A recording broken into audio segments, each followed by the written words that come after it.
Pouca gente percebe, mas um dos versículos mais conhecidos da Bíblia talvez nunca tenha significado o que a maioria imagina. Eis que estou à porta e bato. Parece um convite suave de Jesus ao coração dos descrentes, não é? Mas, e se eu te dissesse que ele não estava falando com os de fora, e sim com uma igreja que o deixou do lado de fora? Apocalipse 3:20 é um grito de alerta espiritual, não um convite romântico. O Senhor se dirige a uma comunidade ativa, organizada, cheia de atividades, mas vazia da sua presença. Havia culto, música e palavras bonitas, mas o trono estava vazio. Se você quer entender por que Cristo pode estar batendo à porta de muitas igrejas e até da nossa vida, inscreva-se no canal agora. Aqui, cada mensagem te ajuda a discernir o que o Espírito diz à igreja hoje. É essa exclusão que torna o versículo perturbador.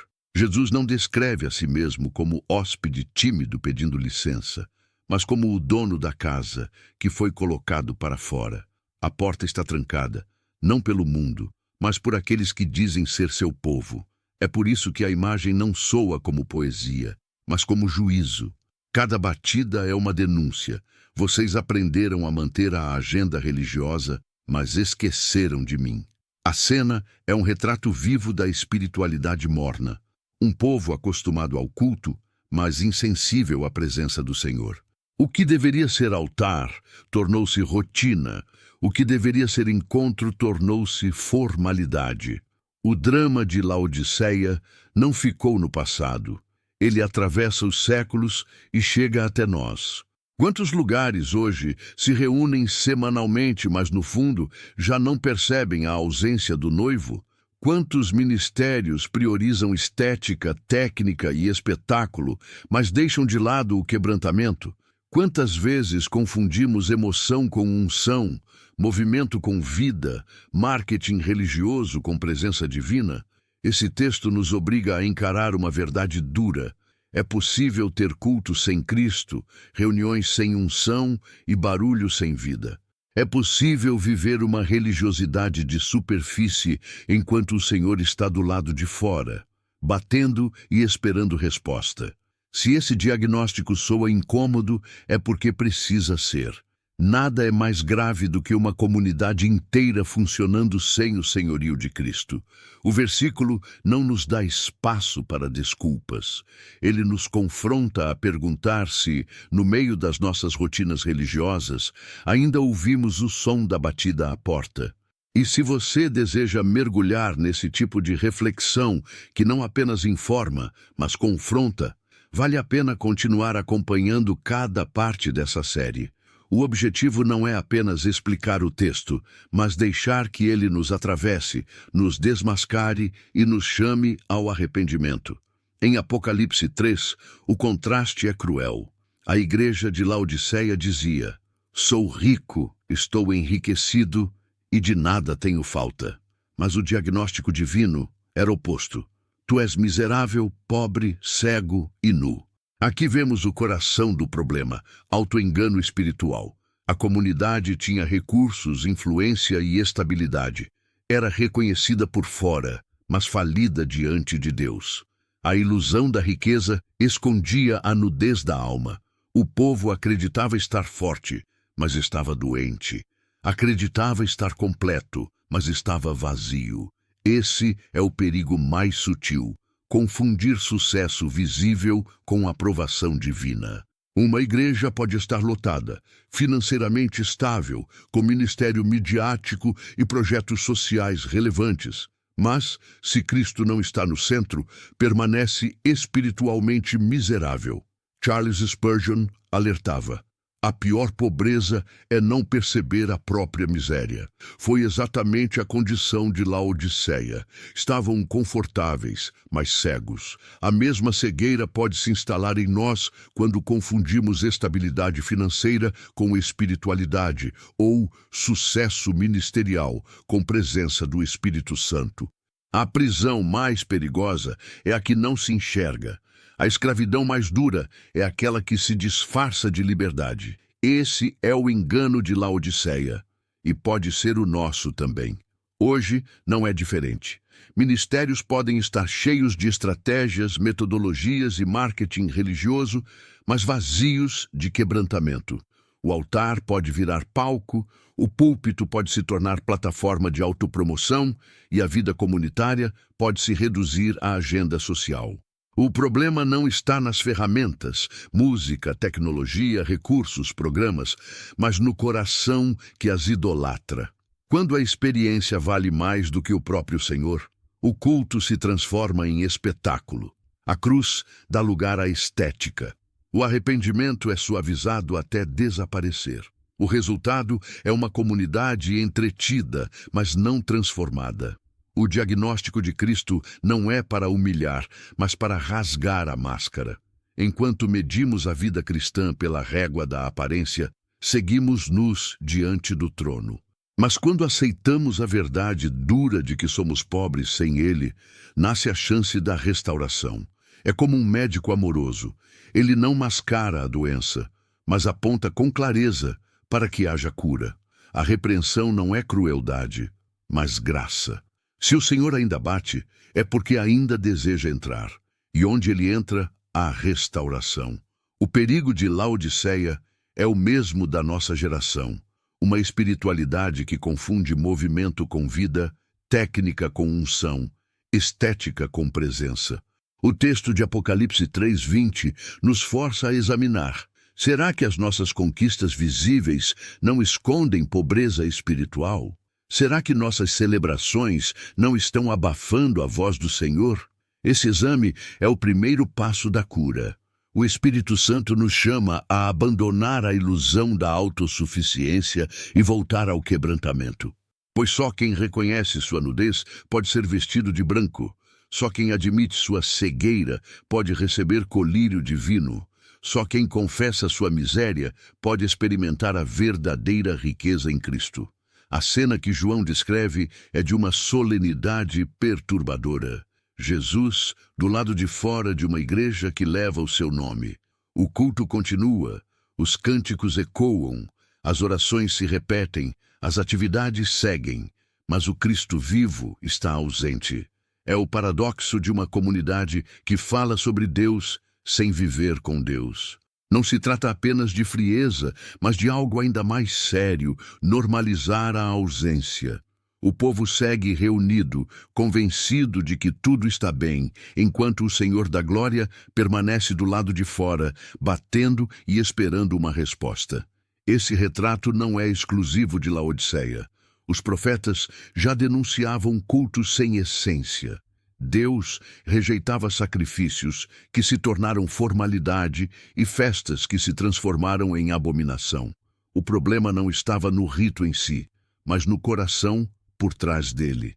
Da mesma forma, hoje podemos lotar templos, investir em tecnologia, criar programações impecáveis, montar espetáculos com música, iluminação e discursos emocionantes.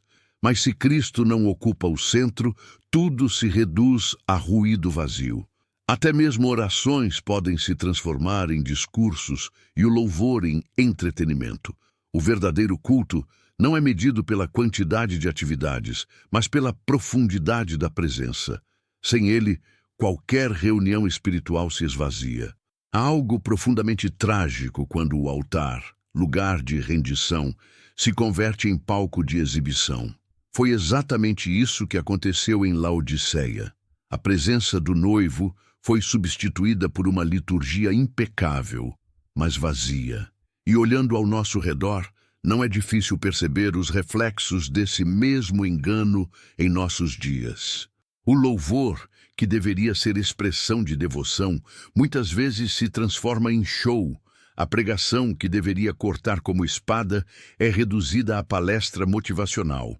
A oração, que deveria ser encontro com o Deus vivo, acaba se limitando a fórmulas repetidas. O problema, é claro, não está nos recursos em si. Música, tecnologia, organização e estética podem ser instrumentos úteis, mas tornam-se perigosos quando ocupam o trono que pertence somente a Cristo. O coração que transforma o culto em espetáculo é o mesmo que troca o arrependimento pela performance, a cruz pela estética, a presença pela experiência sensorial. E quando a experiência momentânea é exaltada acima do quebrantamento, o arrependimento desaparece e o altar perde sua essência. O maior juízo não é a perseguição externa, mas a normalidade de uma igreja sem o Senhor. O culto pode estar cheio de vozes, mas vazio da voz do Espírito. Pode haver movimento, mas não visitação. Pode haver emoção, mas não quebrantamento. Cristo continua batendo, não como hóspede educado, mas como dono legítimo que foi excluído. Sua ausência denuncia que toda liturgia sem vida espiritual é ilusão. O povo pode sair emocionado, mas não transformado. Pode sentir arrepios, mas não experimentar a presença que confronta e restaura. Esse é o ponto que nos deve fazer tremer. Será que não corremos o mesmo risco? Quantos programas religiosos hoje carregam mais da lógica de um show do que da ceia da comunhão? Quantas vezes o culto se parece mais com entretenimento do que com altar de rendição? Cristo bater à porta é, ao mesmo tempo, misericórdia e juízo. Misericórdia, porque ele ainda deseja entrar. Juízo, porque sua ausência expõe nossa pobreza espiritual. Não há espetáculo que substitua sua presença. Sem ele, não há vida. Há um detalhe precioso em Apocalipse 3:20 que muitas vezes passa despercebido. Embora a mensagem seja dirigida a toda a igreja, a resposta é individual. Se alguém ouvir a minha voz e abrir a porta, entrarei e cearei com ele e ele comigo. A força dessa promessa está no contraste. Cristo denuncia a complacência de uma comunidade inteira, mas ao mesmo tempo oferece esperança para o coração que se dispõe a ouvir. Basta alguém, uma única vida disposta a abrir a porta, para que a história de exclusão se converta em história de visitação. Abrir a porta, aqui, não é um gesto simbólico de quem apenas dá boas-vindas a um hóspede. É ato radical de rendição. O Senhor não entra para uma visita breve, mas para assumir o trono. Não busca ser espectador, mas rei. É como se dissesse: se alguém me receber, não haverá apenas companheirismo de mesa, mas aliança de senhorio. A ceia, portanto, não é nostalgia religiosa, mas pacto vivo de intimidade com Deus. No mundo bíblico, sentar-se à mesa era símbolo de pacto. Quem partilhava o pão, partilhava também a vida, o destino e o compromisso. Assim acontece com Cristo. Recebê-lo à mesa é aceitar que a santidade será o padrão, que o coração será exposto diante da sua luz e que a vida não pertencerá mais a si mesma. A ceia é, ao mesmo tempo, comunhão e confronto. É promessa de intimidade, mas também de disciplina. Não há mesa sem cruz. Paulo advertiu os coríntios de que muitos estavam fracos e doentes por comerem sem discernir o corpo. O mesmo ato que traz restauração pode também trazer juízo. A refeição, que deveria ser sinal de unidade e vida, se tornava motivo de condenação, porque era praticada sem reverência e sem quebrantamento. Essa realidade mostra que a comunhão verdadeira não é anestesia espiritual, mas cirurgia da alma. Diante do pão e do cálice, máscaras caem, ídolos são denunciados e pecados são expostos à luz do arrependimento. É nesse ambiente que o Espírito Santo age com precisão. Ele consola, mas também disciplina. É como um médico amoroso que não apenas alivia a dor, mas também corta para remover o tumor. Cristo se assenta à mesa não para oferecer emoções passageiras, mas para realizar transformação profunda. O banquete do Senhor não é de sentimentalismo religioso, mas de quebrantamento que gera vida nova. Toda ceia é também ato de submissão ao senhorio de Cristo, entrega radical àquele que governa com graça e verdade. A diferença entre rito e refeição santa está justamente aqui. Sem Cristo, o gesto não passa de liturgia vazia. Com Cristo, torna-se visitação divina. O pão deixa de ser performance e se transforma em pacto. O vinho deixa de ser tradição e se torna sangue que fala mais alto do que qualquer discurso humano. É a mesa que Cristo sela com o seu povo, a promessa de estar presente até o fim. E essa é a verdadeira riqueza que Laodiceia havia perdido. Não o ouro de suas transações, mas a intimidade com o rei que se entrega no partir do pão. O ponto central de Apocalipse 3:20 é este: Cristo não entra para ser hóspede. Ele não deseja apenas sentar-se à mesa como um convidado respeitado. Ele entra para reinar. Essa é a grande exigência do Evangelho e, ao mesmo tempo, o escândalo que fere o auto-engano espiritual.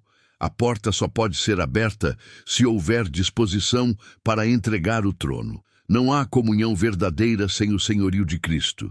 Ele não aceita um assento ao lado, exige o centro. Essa é a parte mais difícil de admitir.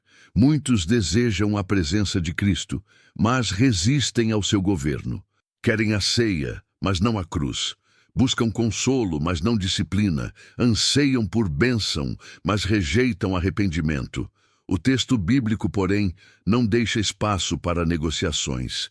Quem abre a porta precisa estar pronto para o quebrantamento. O Cristo que entra não divide poder com ídolos.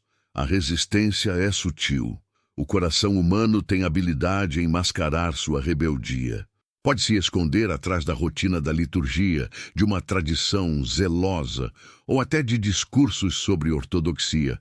Mas, no fundo, é apenas medo de perder o controle. É como se disséssemos: Senhor, pode entrar, mas só até a sala. O trono ainda é meu. Esse é o cerne da idolatria do culto. Amar a sensação do sagrado, mas recusar o governo do santo. O altar, então, se torna palco não apenas de espetáculo religioso, mas de autopreservação. Permite-se a entrada de Cristo até certo ponto, mas mantém-se o domínio sobre áreas inegociáveis. O coração quer a visita do noivo, mas não sua coroa. Quer experimentar a emoção do encontro, mas não a renúncia que ele exige. É por isso que a batida de Cristo é tão radical. Ele não busca parceiros de uma confraternização social, mas súditos dispostos a se render ao seu governo. E o resultado dessa rendição é paradoxal: perder tudo para ganhar tudo. Abrir mão do controle para encontrar verdadeira liberdade. Entregar as chaves da casa para descobrir a riqueza de uma vida sob o senhorio do rei. Esse é o ponto decisivo. Sem rendição, a porta permanece fechada e a comunhão é impossível. Mas quando se abre a porta com quebrantamento, Cristo não apenas entra, mas restaura, governa e transforma. O que parecia perda revela-se ganho eterno. O que parecia renúncia se converte em abundância. O altar volta a ser altar e a casa volta a ser templo da presença viva de Deus. Cristo não grita para ser ouvido. Sua voz não compete com o barulho das multidões, nem se impõe sobre o espetáculo das plataformas religiosas. Ele fala com mansidão, como o pastor que conhece cada ovelha pelo nome. A batida à porta é firme, mas não é violenta. É insistente, mas não é estrondosa. O Senhor da Glória escolhe se revelar no silêncio, no sussurro, no chamado paciente que só pode ser discernido por corações atentos. O perigo de Laodiceia, e o nosso também, é a surdez espiritual. Uma geração saturada de sons pode facilmente perder a capacidade de distinguir a voz do Mestre. O culto pode estar cheio de música, mas vazio da melodia da graça. O sermão pode estar inflamado, mas não conter o sopro do Espírito. O resultado é um povo acostumado ao ruído, mas incapaz de perceber o chamado do Senhor. A surdez espiritual não acontece de um dia para o outro. Ela se forma no hábito de ignorar a voz do Espírito Santo. Cada vez que resistimos, um véu se torna mais espesso. Cada vez que adiamos a resposta, a sensibilidade se apaga um pouco mais. O coração se acostuma a viver sem a presença, até o ponto em que já não sabe mais diferenciar entre um discurso motivacional e uma mensagem ungida. É uma morte lenta, quase imperceptível, mas devastadora. Essa surdez é perigosa, porque embala a consciência. O crente acredita estar ouvindo quando, na verdade, apenas consome sons religiosos. A vida espiritual se torna rotina, e a visitação divina é substituída por programas bem ensaiados. Pouco a pouco, o altar perde sua chama e o povo perde sua audição espiritual. Mas aqui também está a esperança. Basta que alguém ouça para que a chama volte a arder. Esse é o poder escondido no "se alguém" de Apocalipse 3:20. Mesmo em meio a uma comunidade indiferente, o quebrantamento de um coração pode se tornar canal de visitação divina. O Cristo que bate à porta não procura perfeição, mas disposição. Ele não exige multidões prontas, apenas um ouvido atento. Esse alguém pode ser você, e a partir da sua resposta, um novo mover pode começar. Basta um coração disposto para que a restauração se torne realidade. A batida não é em vão. Ela carrega a promessa de intimidade, de mesa partilhada, de vida transformada. Por isso, a resposta começa no silêncio. É preciso desligar os ruídos, calar as distrações, abrir espaço na agenda e no coração. Muitas vezes, não será no palco iluminado que a voz de Cristo ecoará, mas no quarto secreto, na quietude da oração, no momento em que o coração se rende diante dele. A fé não cresce na histeria das massas, mas no encontro íntimo com o senhorio de Cristo. Ali, no silêncio, o pastor fala. Ali, a voz mansa do mestre é mais poderosa do que 1000 performances. E quem ouve essa voz jamais confunde o ruído da religião com a presença viva do Senhor. A imagem de Apocalipse 3:20 carrega não apenas ternura, mas também urgência. Cristo bate à porta, mas não indefinidamente. Sua paciência é expressão de graça, não de permissão para complacência. Há uma janela de visitação divina que não pode ser desprezada. O texto nos alerta para o perigo de adiar a decisão, porque o coração que hoje resiste pode se endurecer amanhã. A recusa contínua em ouvir a voz de Cristo resulta em incapacidade de reconhecê-la no futuro. A carta à igreja de Laodiceia é clara. O Senhor não apenas aconselha, mas repreende, disciplina e chega a ameaçar vomitar os mornos. Esse não é um detalhe poético, mas juízo real. O Cristo que morreu na cruz não aceita ser tratado como adorno da liturgia. Sua batida é convite, mas também sentença. Se for ignorada, o silêncio que resta não será de paz, mas de abandono. Quando a porta permanece fechada, o maior perigo é que o espírito se retire. E quando isso acontece, não há espetáculo, nem performance religiosa, nem marketing espiritual que possa substituir a ausência do noivo. Continuar como se tudo estivesse bem é viver numa bolha de auto-engano. É a tragédia de se acostumar com a ausência e chamar isso de normalidade. Essa é a condição mais grave que uma igreja ou um coração pode experimentar. Viver sem Cristo e ainda acreditar que tudo está sob controle.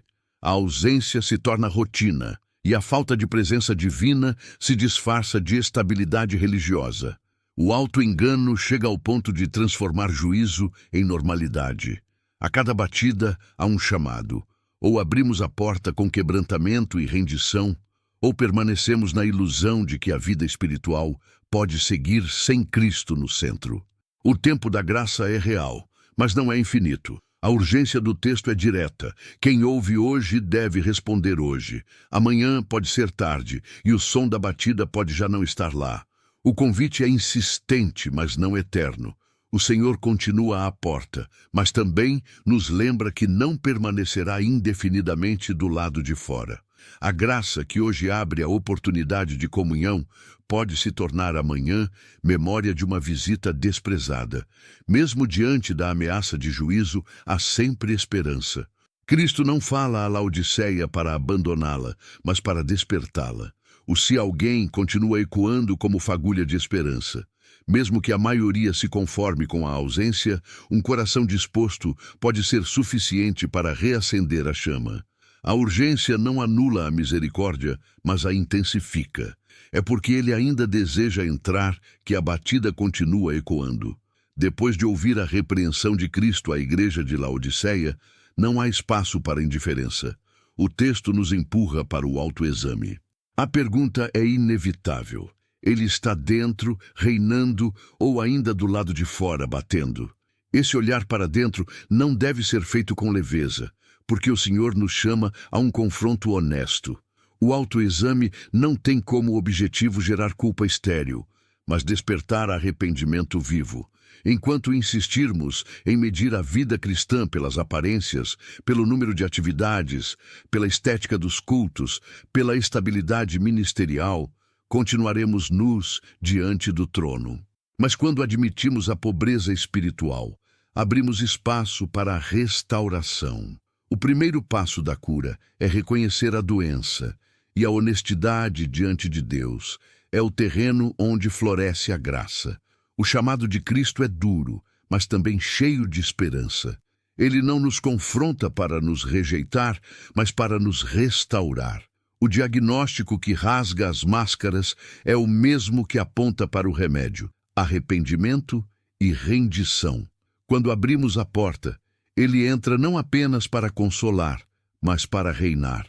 E o reinado de Cristo não traz opressão, mas liberdade. Não impõe peso, mas retira fardos. O culto que parecia rotina ganha novo significado. A oração, antes repetida como fórmula, se torna encontro vivo. O louvor, antes espetáculo, se transforma em fogo de adoração. A palavra, antes discurso, volta a ser espada que corta e cura. Onde Cristo entra, tudo se renova, porque sua presença é a essência da vida da igreja. No nível coletivo, a restauração exige que a igreja abandone o marketing religioso e a performance como finalidade. O culto não é sobre nós, mas sobre ele. Não importa a grandiosidade da estrutura ou o brilho da estética, sem Cristo, tudo é vazio. Mas quando ele ocupa o centro, até a simplicidade se torna lugar de glória. Uma reunião sem recursos pode carregar mais presença do que um auditório cheio de recursos técnicos. A diferença não está na forma, mas na presença. No nível pessoal, o chamado é igualmente claro: abrir a porta hoje sem demora. Isso significa entregar as chaves, deixar que ele trate feridas, confronte pecados, traga disciplina e restauração. Cristo não aceita ser hóspede, mas Senhor, e justamente aí está a beleza do Evangelho. Quando nos rendemos, descobrimos que o trono é lugar de vida e a disciplina é expressão de amor. A recompensa dessa rendição é gloriosa. O Senhor promete: cearei contigo. Esse banquete não é metáfora vazia, mas realidade espiritual. A ceia com Cristo é pacto, comunhão e presença transformadora. É a restauração do que Laodiceia havia perdido, intimidade com o noivo. Não se trata de um momento de emoção, mas de um pacto eterno.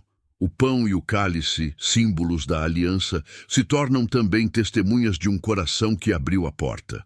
Assim, o autoexame não termina em tristeza, mas em esperança. Aquele que reconhece sua pobreza encontra verdadeira riqueza. Aquele que admite sua nudez recebe vestes brancas. Aquele que confessa sua cegueira é curado pelo colírio do Espírito. E tudo isso acontece porque, apesar da exclusão, Cristo continua batendo. Depois de todo o percurso pela carta à Laodiceia, chegamos ao ponto decisivo. Em que lado da porta você está? Essa não é uma questão teórica, nem um exercício de reflexão acadêmica.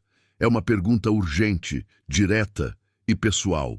Cristo está dentro, reinando no trono do seu coração e da sua comunidade, Ou ainda está do lado de fora, batendo e esperando uma resposta? Esse texto não nos permite neutralidade. Ele exige decisão. O Senhor não se contenta com indiferença. E o tempo da graça não é infinito. Cada batida é um chamado a abandonar o auto-engano e abrir espaço para o Rei entrar. Talvez você perceba sinais claros de auto-engano em sua vida. Rotinas espirituais que perderam a vida, cultos sem quebrantamento, religiosidade sem transformação. Talvez, como Laodiceia, você se sinta rico e completo, mas diante de Deus esteja cego e nu. A pior tragédia é acreditar que está tudo bem, quando, na verdade, o noivo está do lado de fora. Mas a boa notícia é que ainda há tempo. O Senhor não bate em vão. Sua voz mansa ecoa para despertar, não para condenar. Ele continua à porta porque ainda deseja entrar, restaurar, reacender a intimidade e substituir a pobreza interior por verdadeira riqueza espiritual. Por isso, o chamado é simples e profundo. Abra a porta. Não amanhã, não quando as circunstâncias parecerem mais favoráveis, mas hoje. Abrir a porta significa rendição, entregar as chaves, reconhecer pecados, permitir que Ele confronte e cure. É aceitar que Cristo não será hóspede, mas Senhor. Esse é o ponto em que todo auto-engano precisa cair. Ou nos despimos diante do Rei em quebrantamento, ou continuamos vestindo máscaras de plenitude. A promessa, porém, é clara e gloriosa. Cearei contigo. A mesa já está posta. E o banquete da comunhão aguarda apenas a sua decisão. Se essa mensagem falou ao seu coração e você deseja continuar caminhando nessa direção, aprofundando a palavra, discernindo a voz do pastor e respondendo sem demora, inscreva-se no canal e ative as notificações agora mesmo. Assim, você não perde os próximos estudos, reflexões e séries que vão confrontar, edificar e alimentar sua fé. Compartilhe também com alguém que precise ouvir essa batida divina. Que a próxima vez que a porta soar, ela encontre você de joelhos, com o coração aberto e a mesa posta para o Rei.